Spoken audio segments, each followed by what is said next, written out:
Are you a marketing or CX leader struggling to keep up with customer expectations constantly rising? Organisational silos are probably one of the main culprits holding you back.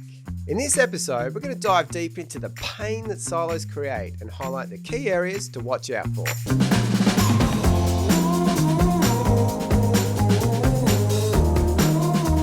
Welcome to the Customer Smarts podcast, where you'll discover smarter ways to deliver customer experiences. I'm your host, Justin Stafford, and I've been helping big brands with digital transformation and CX strategy for many years. Now, in my experience working in digital agencies and as a senior marketer, I've come to realise that organisational silos are one of the core problems holding companies back from delivering great marketing and CX. If you've ever tried delivering a project through a large organisation that touches multiple teams, you'll understand that it's way harder than it should be. Your customers and the business are probably suffering from it. But interestingly, operating in silos is the norm for many organisations. Many of the senior marketers and CX leaders we've worked with or spoken to in recent times share this pain. A recent study from Accenture in the US shows that 95% of executives feel customer expectation is growing way faster than their companies can evolve. This highlights a massive efficiency issue, and that digital transformation will only get you so far. Silos massively slow down operations and your ability to change. So right now we're going to cover a few things. Number one, why do silos exist? Number two, what type of silos are there? Number three, what are the problems that silos create for marketers and CX leaders? Let's start with why silos exist. As companies grow, they naturally need to break into key focus areas to become more efficient in driving growth. So they hire experts in product, marketing, sales, service, and tech to oversee each area and give them responsibility for their role in the business. When the size of teams start to grow, they naturally become more focused on team goals and KPIs versus the overall organisational goals. As a result, empire building starts, office politics develop, collaboration becomes exhausting, and teams and departments end up competing against each other for your customers' attention. The crazy thing is, this is the norm for many companies. I noticed this when I took a role as head of brand and digital at a professional football team after working in agencies for many years. I was shocked at how some department heads were so protective of their space and so hyper-focused and unwilling to collaborate. I found it took a lot of energy and what I call Dr. Phil work to get traction with these people. I'm sure you've come across people and teams like this in your organisation. It's frustrating, but there are ways you can make improvements. Moving on to the different types of silos.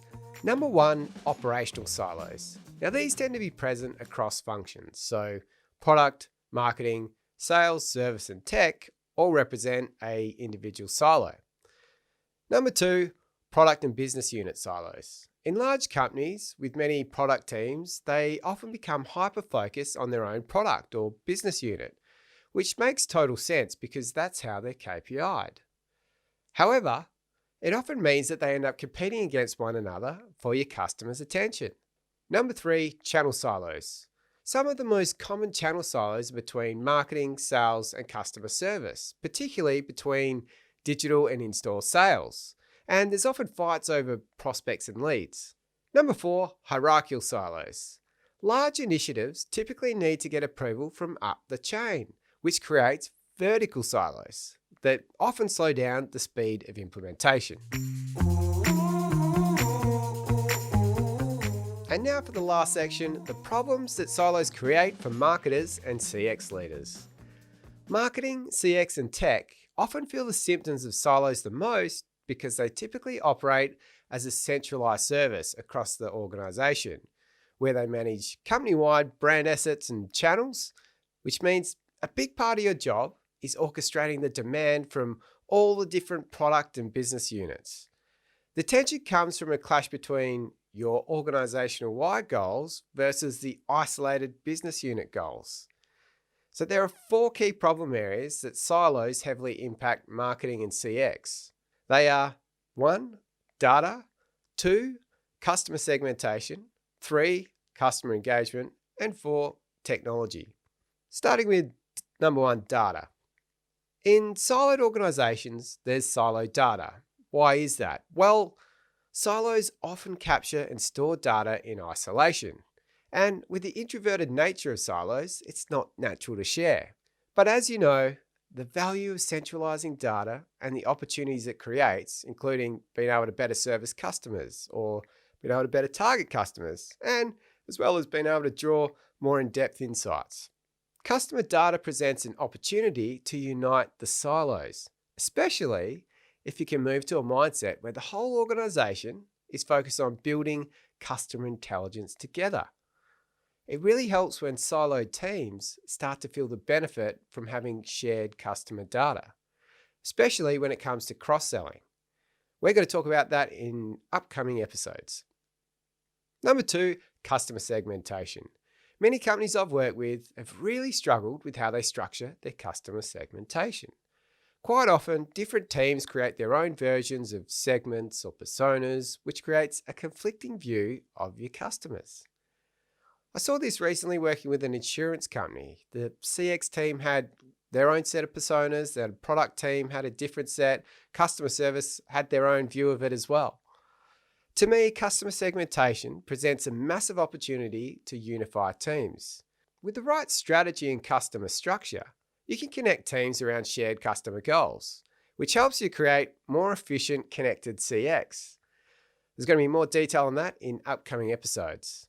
Number 3, customer engagement. I was recently working with a head of direct marketing at a large financial services company, and she was constantly fighting against impatient, product-centric thinking with short-term KPIs, or teams wanting to hard sell to customers at the wrong time, as well as silos competing for customer attention in isolation. Does that sound familiar? I'm sure it does, because it's common in so many organizations.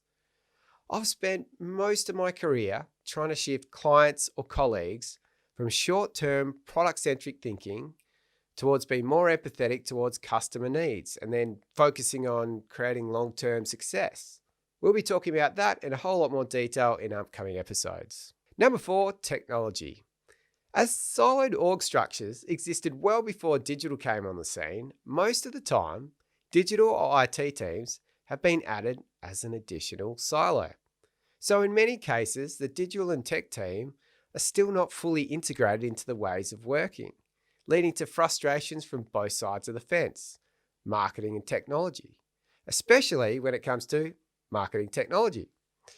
In saying this, most businesses have seen an uplift in growth from new digital channels and efficiencies through technology, but customer expectations are still rising faster than you can implement change. This highlights that technology will never be the silver bullet you want it to be. You really need to be looking at operational change. Tech can only enhance the way you operate, not fix your operating issues.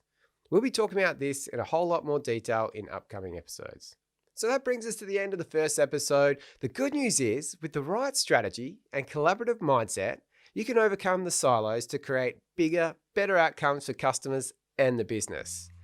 If you found this insightful, make sure you hit the subscribe or follow button now, as we have some great episodes coming up where we'll talk about how to overcome the key areas I talked through today. And if you have any questions or would like any help with the issues we explored today, then reach out to us at customersmarts.co.